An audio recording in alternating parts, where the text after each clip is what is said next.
Eh bien, on a beau redouter quelque chose et savoir que ça va se passer, il n'en reste pas moins qu'au moment où ça se produit réellement, on est déçu, on est touché parce que on peut imaginer, on envisage déjà toutes les répercussions que ça peut avoir pour notre pays. Je crois que les vrais résultats de ces élections sont connus et sont connus de tous, y compris de ceux qui en ont proclamé d'autres. Et la question aussi qui se pose, c'est comment gouverner un pays qui a clairement montré son rejet. Et ça va être un défi qui va se poser pour le pouvoir. Et le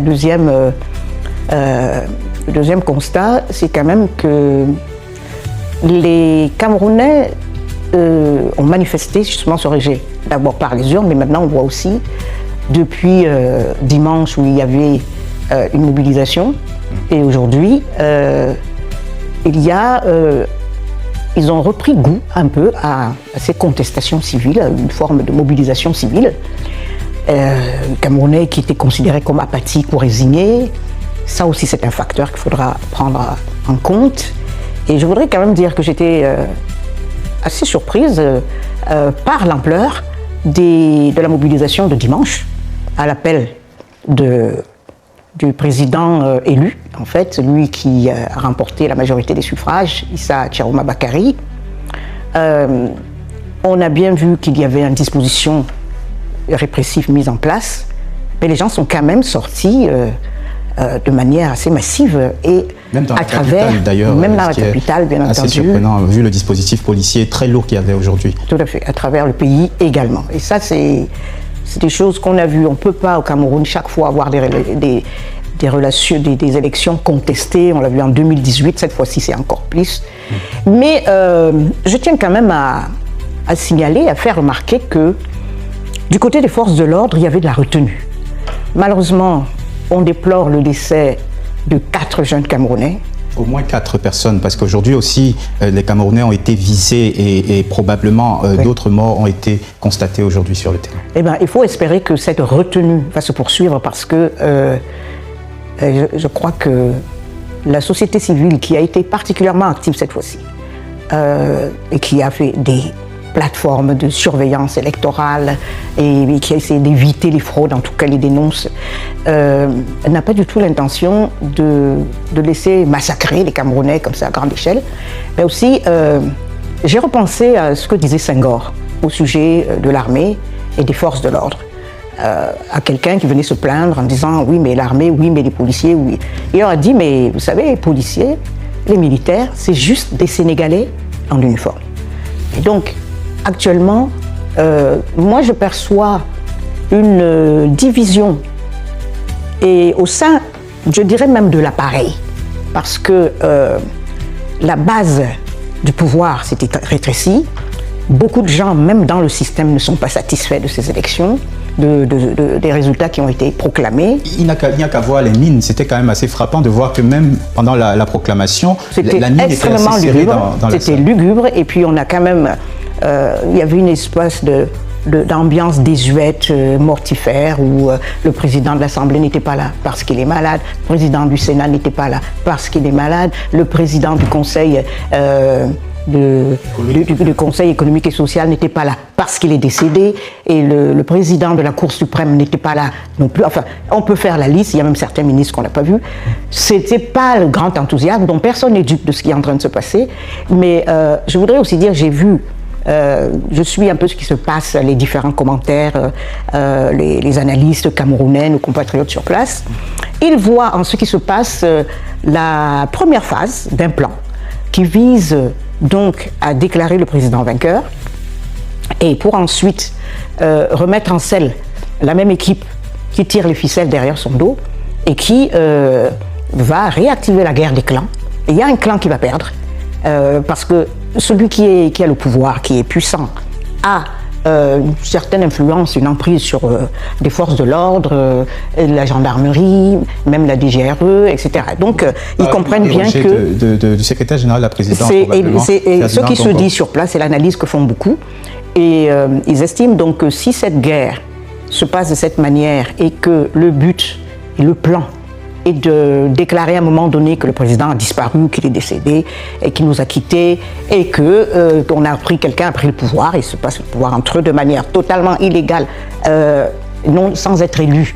Et ça, il y a un des clans qui sera complètement liquidé et éliminé. Je crois qu'ils en sont conscients. C'est pour ça que moi je peux vous dire que beaucoup étaient au sein du pouvoir préférer cette option d'une transition avec Issa Chiroma parce que c'est par les urnes, elle est légitime, elle est démocratique et elle les protège.